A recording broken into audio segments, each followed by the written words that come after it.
How to reset your Tinder swipes. Hi everyone, this is Kate and I'm back with new video, and in this video we will see how we can reset Tinder swipes. So let's get started.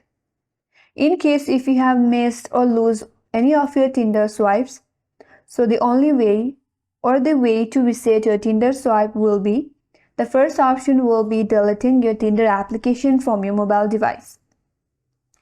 So once you uninstall the Tinder application from your mobile device, you have to install it back from the Google Play Store.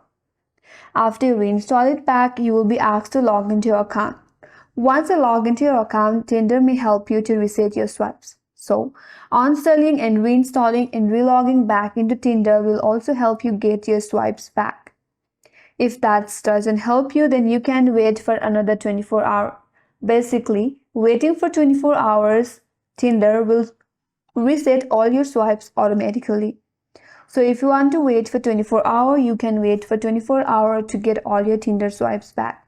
So these are the way to reset your Tinder swipes, and that's all for today's video. Hope this video helps you. If you are new to our channel, make sure to like and subscribe.